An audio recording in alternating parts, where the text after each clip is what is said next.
পাড়ায় একটা primary school, কি অবস্থা দেখুন। এখানে পড়াশোনা করা যায়? গরিব মানুষের ছেলে মেয়েগুলো সব আসে পড়াশোনা করতে। এখানে কি মজা হয়? এখানে পড়াশোনা করতেই আসবে না। চাঙড় ভেঙে পড়ছে, দেওয়াল ভেঙে পড়ছে। প্রাইমারি স্কুল, গরিব মানুষের ছেলে মেয়েরা আসে বলে কি একেবারে উদাসীন থাকবে প্রশাসন? কথা বলবো প্রতিনিধি রাজুর সঙ্গে। রাজু, এই অবস্থা কতদিন প্রাইমারি স্কুলটায়, আর কতজন ছাত্রছাত্রী ছেড়ে চলে গেছে?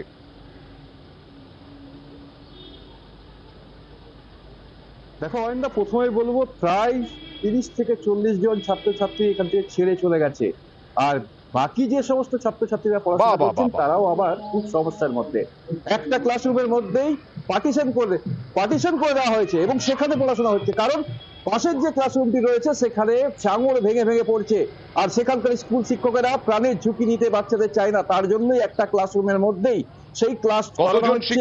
4টা শ্রেণীর যে সমস্ত ছাত্রছাত্রীরা রয়েছেন তারা এখানে বর্তমান একজন শিক্ষককে নিয়োগ করা হয়েছে এবং তার সাথে সহায়ক শিক্ষক যারা রয়েছেন তারা 2 জন রয়েছেন। সেক্ষেত্রে পরিকাঠামো যেভাবে রয়েছে তাতে একদিকে যেমন বর্ষার সময় তাদেরকে ভোগান্তিতে পড়তে হয়, ঠিক তেমনই আবার সেই সময় যে ছাত্রছাত্রীরা আসছে সেই ছাত্রছাত্রীদেরকে যে ক্লাস করানো তাদেরকে নিয়েও সমস্যায় পড়তে হয়, কারণ 4টে ক্লাসকে একসাথে করানো খুবই চাপের। পার্টিশন দিলেও সময়ে 30-40 জন পড়ুয়া ছেড়ে দিয়ে চলে গেছে। এসআই, ডিআই তারা কি করছেন? শিক্ষা দপ্তর কি করছে? অদ্ভুত ব্যাপার। আবার বলছি, গরিব মানুষের ছেলেমেয়েরা এখানে পড়তে আসে বলে এই চেয়ারে যারা বসেন তাদের কোনো দায় নেই। দেখুন অভিভাবকরা কি বলছেন, টিচার কি বলছেন দেখুন। বাচ্চাদের নিয়ে মাস্টারমশাইদের ক্লাস করতে খুবই অসুবিধা হচ্ছে।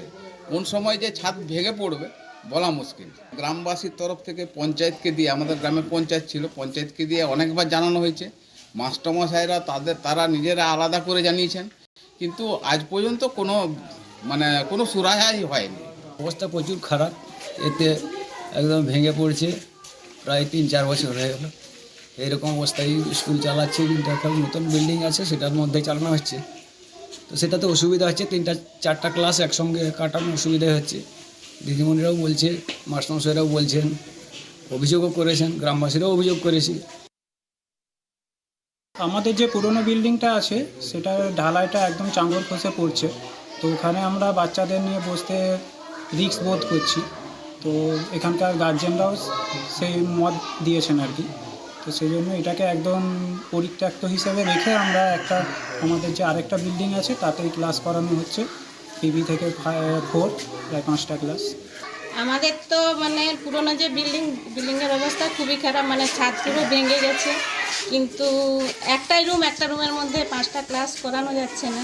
স্ট্যান্ডিং 37 জন, একসাথে 37 জন কেউ একটা ছোট্ট রুমের ভিতরে। কিছু করার নেই, তো এখন করতে হবে। আপনাদের উচ্চপদস্থ আধিকারিককে জানিয়েছিলেন এই বিষয়টা? হ্যাঁ, বিডিও অফিসে দরখাস্ত করেছে, তারপরে এসআই ম্যাডামকেও বলা হয়েছে। রাজু, ডিআইএসআই এর কথা বলছিলাম। এইভাবে যে স্কুল চলছে, এত অভিযোগ রয়েছে, আমরা দেখতেই পাচ্ছি ক্যামেরায়। তাদের কাছে কি কোনো খবর আছে? তারা কি জানেন? তারা কি দেখেছেন কোনোদিন?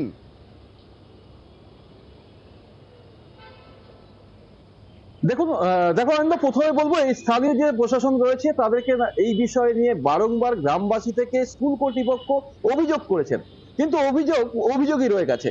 খাতায় কলমে বা কাজে কামে কোনো কিছু। আমরা কি কারোর সঙ্গে কথা বলতে পেরেছিলাম? তেমনই আবার এখানকার যে প্রাথমিক শিক্ষা পরিষদের যিনি চেয়ারম্যান রয়েছেন তার সাথে কথা বলেছিলাম, তিনি বলেছেন বিষয়টি আমি দেখব এবং স্থানীয় যে মানুষজনের যে কথা রয়েছে এবং যে স্কুলটি রয়েছে তা পরিদর্শন করে তার ব্যবস্থা নেওয়ার কথা তিনি আশ্বাস দিয়েছেন।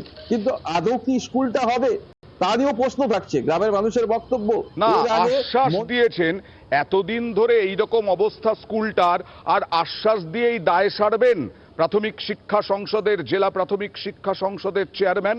তিনি শুধু আশ্বাসই দেবেন? তাড়াতাড়ি দেখুন, 30-40 জন পড়ুয়া ছেড়ে চলে যাচ্ছে, আপনাদের কোনো দায় নেই? আমি বিষয়টা সম্পর্কে অবগত নয়, তবে আপনার কাছ থেকে যেহেতু খবর পেলাম, আমি কাল অথবা পরশুর মধ্যেই স্কুলটা ভিজিট করছি এবং যদি এরকম পরিস্থিতি থাকে, বিপজ্জনক অবস্থায় থাকে স্কুল বিল্ডিং, তাহলে সেটা আমি সর্বশিক্ষা মিশন বা অন্যান্য যে সমস্ত জায়গা রয়েছে, জেলা পরিষদ, পঞ্চায়েত সমিতি, এই সমস্ত জায়গাগুলোতে রিপোর্ট করব এবং ওনাদের কাছ থেকে আমি সাহায্য চাইব যাতে স্কুলটা পুনর্গঠন করা যায় আর কি, বিল্ডিংটা।